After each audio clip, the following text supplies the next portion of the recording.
And welcome back to the Ferrari Marketplace podcast. I'm your host, William Ross. We are launching something new in regards to this podcast. We're going to have it on video as well. I don't know how well this thing works. They put it on there, but you know what? It came with it, so it must be important. I don't know if it looks better like this, talking or what. I don't know. Maybe we'll do it this way. It looks a little better without having that big thing on there. So, it's a decent microphone. I got myself a new microphone. The one I had before is junk. So it was just the sound was horrible. Now, last podcast I did, God bless Eric from Motoring Podcast Network, because he cleaned it up, everything, because the sound was horrendous. So, but what we are trying now is we're going to launch this and put video out as well as the audio. So we're going to launch on the YouTube channels, and we're also going to get it out there, do the audio on the podcast channel. So be sure to check it out. Let me know your thoughts. And I know my background is everything like that. So hopefully this works well. And we'll get forward. It took me an hour to figure out why my sound wasn't working. I get this all to work. And so I'm recording this on Zoom, through Zoom. That's what I was told about, trying to do it this way. So I'm doing it that way. So hopefully this all turns out well, because this is actually my second go around recording it this morning. So anyways, please check out all our sponsors that you heard in the start of the podcast. These people are fantastic. Great stuff that they do and help and support us. Be sure to check out all the websites and everything like that, and do what you can to help support them. So be sure to check out the Motoring Podcast Network, because we got some really cool podcasts on there that you got to listen to. It's really cool stuff. So onward. What we're talking about today in launching this new whole process is we're going to talk about judging at concourse events. Now, I actually had a different thought of what I was going to record today, episode wise, content or whatever, what the topic would be. But this morning, while I was scrolling through my phone, I saw a post by someone on one of the social media thingies on the interwebs there. Won't name names, won't say which one, what have you. So Eric might forget what I'm talking about. But anyways, this person made a post about judging at event. This coming weekend at the Hillsborough Concourse out in San Francisco. Oddly enough, Eric and myself and Jonathan Summers, motoring historian, we are all going to be there. We're going to be hanging out and operating as docents and leading some tours with people and groups and whatnot, and talking about the cars there and everything like that. So it's going to be a lot of fun. So if you're out that way, be sure you say hello, grab my shoulder, let's chat a bit. But anyways, they had posted how they were judging there, and they were judging the Ferrari class, which I need to. Here's what's bothering me. This person that posted that about judging that hasn't been in this industry all that long. 4 years, 5 years, maybe at best, maybe six. Um, wasn't really in this sector where knowledge of cars was essential to your job, and trying to make a living, what have you. He actually started working for one of the larger auction houses, very prominent one. And like a year and a half in, 2 years into his tenure there, he basically got a lottery ticket in regards to scoring a car that RM had put up for auction. He basically was the facilitator of it. But then RM, took the reins and let out. So, and he got compensated, not as much as he should have, in my opinion. But anyways, so now all of a sudden, this guy becomes a Ferrari expert because he just happened to know someone and was at an event talking with them, blah, blah, blah, conversation leads to here and there, and they wanted to sell it. And so, like I said, he won a lottery ticket with that one. And so this is leading into what I want to talk about today. When you judge a Concours, you need to know your shit. You need to understand the cars you're looking at, how things were built, what this type of hex head, nut head, this hose clamp, you need to know that stuff.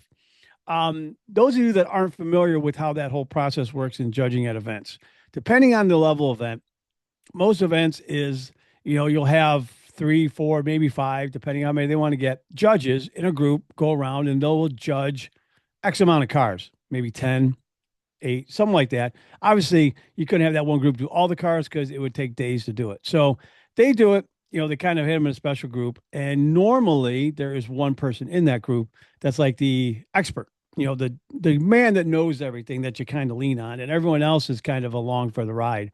Um, Normally those people have some background knowledge, what have you, of these, of the industry, of the cars, of the ones they're looking at, what have you. Now there are, there are times when, they don't know anything. They're a guest judge, so to speak, like that, and they just lean on everyone else. Now you get a cheat sheet, you got the sheet, you're going down, everything like that. So you got a reference that you can utilize for this. So, it's not too daunting. But here's a problem. At certain events, the score you get and the end result carries a lot of weight with that car in regards to value, resale value, what have you, and a lot of these people that own these cars, they strive to have 99-point car, 100-point car, 98-point car, because there's a threshold and it's pretty tight, and losing a point here, a half point there, because someone that was judging the car had no clue what they were looking at or just didn't know it, and just like, well, got their ego got in the way, and like, well, I'm going to look like I know what I'm doing, so we're going to take a point off for that, and it happens, and it sucks because, especially like Cavallino, getting a platinum award to Cavallino is huge. That goes a long way in resale value, because that means that car is basically restored to, 9/10, 10, almost 10/10 of what it was when it came out of the factory. Everything's proper, everything's correct, everything's in the right place, everything's attached correctly, everything operates as it should. But you can get knocked a half point here, a point there. That does a lot. I mean, it can really affect the outcome in regards to the score. And then, and it's not just for that event, because it just kind of sticks with it. Because, you have a lot of people, when they're looking first for a higher end car that's in the hundreds of thousands of millions of dollars, what have you, hundreds, whatever, even on lower end, it depends on how serious the person are. They look at that stuff and it's like, well, 2 years ago you were at this. What'd you do to rectify that? That's the other thing too. You keep those sheets and they're telling you, okay, what you got point deduction for, so you can go back and fix it. Now you keep that paperwork with it, because then you can show someone, well, here's at this event, this is what they deducted for, this is what we change it. Hopefully then they went to another event where they got judged and okay, you corrected it. But see, here's the thing. You don't have the same judges judging at the next event you go to. It's going to be completely different people. So you have no idea what these people are looking at. I mean, all of a sudden you get something, you could have less points than you did the other one where you fixed it. You'd be like, what the hell? So it's very bothersome that, these people, then, I'm a judge. It gives that aura, or someone's giving off that vibe that, oh, they know everything. They don't know crap. There's one person in that group is supposed to be the expert, and that person might not be all that astute with that brand or that model, what have you. So you're hoping they do, because like you said, Carol, wait, getting a trophy from one of these events in your class or best in show overall like that is huge. It's a lot of bragging rights, especially for the following year. So when you see someone make a post like that, especially with someone that has that little experience and knowledge, it really irks me. It just really irks me. Now, a lot of you say, what about me? I said, I don't judge. I mean, that sounds weird how I said that. I do not judge at events. I think it carries too much responsibility with that. And people that own these cars remember who was judging their cars. They know it. They come back and haunt you. Not they're saying in a bad way, but you have a lot of these guys, man. They remember everything. I think, I had too much fun in college, so my memory sucks. I have a hard time remembering what I did last week, let alone, something from 5 years ago. But, these guys, they're hardcore about this stuff. They remember this. They keep track of it. They know. And, you're signed off on that sheet, whatever like that. So they'll hold you to it. So I just don't get into it. I don't mind doing what I'm going to do this weekend. Myself, Eric, Jonathan Summers, we're going to be doing, walking around groups of people and just, talking about cars, talking about the industry, which is a lot of fun. I'm excited about this. I've never been to this event before, so it's kind of a last minute deal. And we actually, because a week after that, myself and Eric are flying to France, go to Le Mans Classic, which I can't wait. That's going to be awesome. Wait till we get the stuff we get from that. We want to talk about awesome video, everything like that. We're gonna have a ton of content from that. So it is going to be a good time. I don't know if we're going to be able to do a mobile podcast from there. We're going to try, I think that'd be awesome. So we got to figure that out because I think that would be sweet to set something up and interview some of these guys racing. I mean, it's just really cool. So stay tuned for that because we're gonna have some of the coolest stuff from Le Mans Classic. But anyways, back to what we're talking about. So what I'm gonna, going around doing that, being a docent, I guess, not a judge, just taking these groups around, which is really fun because you interact with the people, especially when you got younger kids, try and get them excited about the industry, get them excited about cars. It's getting more and more difficult as, generations progress and, people being excited about cars, it's an afterthought. They're like, well, I'll just Uber, I'll lift here, there, that kind of stuff. So it's just not there. So that interest and passion is slowly waning, which is unfortunate because here's the one thing, and it's got to be told to these kids and taught to these, you can make an absolute fantastic living. You're not going to make tens of millions of dollars unless you like open up a dealership, start doing this, and you get 50 dealerships. I mean, yeah, there's rides you can go. But anyways, you can have a lot of fun. You can meet a lot of great people, and you can make a decent living, but have fun doing it and do some great things. So, I mean, it's kind of teaching these kids about, let's say, look, there's all these different aspects of the industry. There's all these different things about with these cars and stuff that, slowly going away where, all of a sudden you become the specialized expert. And I mean, you kind of can corner the market, all this kind of stuff. So it's going to be really fun. I'm excited for it. So that's what's really going to be sweet. But again, going back to what I wanted to talk to on this topic is judges don't get paid. It's all volunteer. They go to these things on their own dime. They fly or drive there, pay their own hotel. So the only thing they're getting out of this basically is free entry into the event itself. Some of these, pretty much the concourse when you're judging is a 1 day deal. So it's only that day. Maybe you'll get in for the weekend where they have other things because they do these, a lot of these have a driving tour 1 day and then they do something a little more low key the day before, what have you. Now, some of these events are starting to kind of have it over 2 days. You're doing, Moda's got it over 2 days, Pebble's multiple days. That's just a whole different animal. And that's a whole different animal in regards to being a judge for that. I mean, the people they got to judge that, I mean, they know their stuff. You might have one person in that group, maybe two at best. It's like a guest judge would have, but everyone else in that group is going to be pretty knowledgeable about the class they're judging. That's a competition to say, hey, I'm a judge, at Pebble Beach. Now if I got asked to judge there, I'd do that in a heartbeat because that's just like that's most prestigious thing, going, is doing that. So, but anyways, so these guys are doing this on their own dime. So it's not like they are, you know, uh, getting airfare, all this stuff, and getting supplemented thousands of dollars for travel and stuff like that. So they need volunteers to do this. So to get these guys, obviously it's like, hey, who's willing to do it? So obviously they try and find people that are within an area where the event's at, everything like that, or hey, you are coming. Now, in our case, myself and Eric are flying from the East Coast to the West Coast, and to do it. So, but it's going to be fun. And it's like, hey, I'm going to support John. He took over as overseeing the judges and docents for this event because sadly the gentleman that was doing it passed away.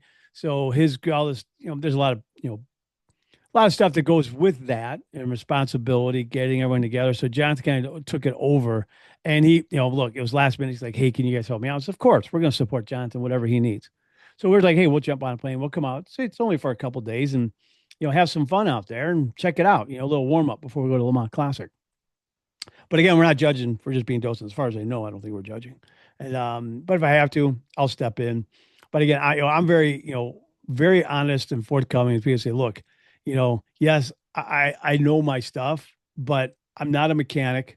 I don't get my hands dirty and getting and rebuilding stuff and knowing like, what the head bolt is on this and for XYZ or da da da that kind of stuff. I don't know. My mental capacity is not there to really, retain that information or actually, in all honesty, have an interest in it. But anyways, it's having the right people doing the right job, but again, it just goes back to just being annoyed when you find, you know, you see that person, posting that, and they're a great person. They're real nice. There's nothing against them. It's just I feel bad for the owners of that class and that he's judging Ferraris. Um, and I feel bad because, you know, unless he's like been immersed 24/7 learning all this stuff, um, you know, you're going to miss stuff. And so again, it just depends, and again, you know, maybe they've been studying up, reading all the books. You can see behind me, I got a crap load of books that I have always read and everything. I have to learn up on history and stuff like that, just to know the cars. But again, like I said, it's not getting into the nitty gritty of like, hey, there's a proper hose clamp manufactured by so and so, this kind of stuff, this kind of head on this bolt, that kind of stuff. It doesn't go in that kind of detail. Um, more just about the history of the cars, everything like that, because that's good to know. I mean, it's interesting to me, but I just I just hope it's they you know I'm not picking on that one person. This is just in general. You know, there's not a disservice to these owners, when they're getting judged. And, hopefully, like I said, usually you have your one main person in your group that's judging that kind of takes control. They should be doing it. Hey, as a side note, you should do if you have interest follow a group of judges around, see what they do, see how they interact, see what they do in regards to what they ask the owner to do with the car, what they ask the owner to show them, everything like that. They go through, they have a set list kind of going through like that, saying this, check this, that kind of stuff. Be sure the horn works, turn signals work. It's a lot of basic stuff. But again, then you get down to the nitty gritty on some of these, like for Cavallino to be platinum, they get into about hose clamps, that kind of stuff. Because again, it all depends on the judge and how finicky, excuse me, how picky they want to be, um, and judging your car. Grudge, maybe? Oh, I don't know. There could be something like that. I don't know. Again, you know, it's a huge responsibility to be a judge at any event, and hopefully people take it seriously. Like for us going to be the docent, just show people around, we're getting a car list of what cars I guess that we'll be showing people and stuff like that. So I can take a look at and see, and kind of maybe brush up on some of the stuff because I don't know what classes they'll be. I have no idea what they will be. Maybe they'll be, I don't think muscle cars, what have you. My forte is Ferraris. So some Porsche stuff. I am by means, you know, this end all know all. God no, not even close. I know my limitations. I know what I'm good at. I know what I'm not good at, and I'll admit it. I don't care. And if I got to ask someone else, I will ask someone else because I'd rather give the right answer than the wrong answer and look like a moron. So, but anyways, so we'll see. So it's going to be interesting. But like I said, you should do is check out, follow some judges around at your next event you go to and see how they go about doing it, see everything that's done.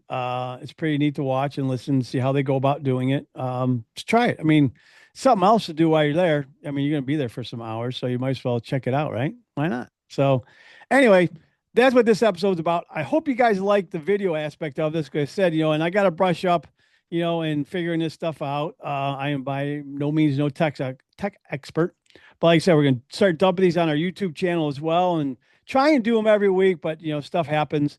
As all of you know that if you watch the channel as well, you'll see we do a lot more than just car related stuff. Our channel and everything we give back. I'm a huge supporter of this entity that has programs to support pediatric burn survivors. It's Aluminum Cans for Burn Children. I'll put a link up there. It's acbcohio.org. Check that out. I'm a massive supporter behind it, and I do what I can to help and operate that entity. It's a 501c3 nonprofit. We collect aluminum cans at over 100 fire departments and stations here in Northeast Ohio, and we're trying to grow. But I'm also a big animal advocate. I do my part. I volunteer at a couple of animal shelters, doing what I can for them and help support them.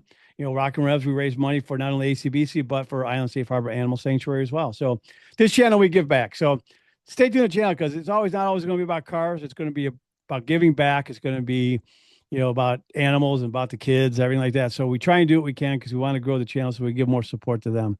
I just think it's important.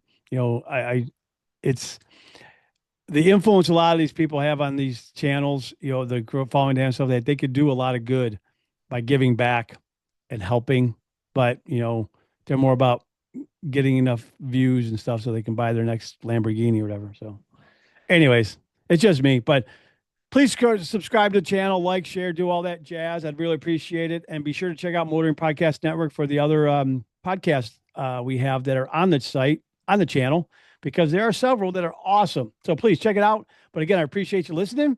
stay tuned. And said, we're trying to get these out weekly, and I hope you appreciate this. And let me know your comments, whatnot. Just, hey, email me at william@theferrarimarketplace.com, or shoot me a message in this, and let me know so we can try and figure things out. Because this is the first one, so go easy on me. All right, guys. Appreciate it. Stay tuned. Like I said, we got a lot of cool stuff that's going to be coming from not only Hillsboro this weekend, or if you already watched the Pats this last weekend, whenever you watch this, but also coming up for Le Mans Classic as well. So thanks, guys. Have a good one. Peace.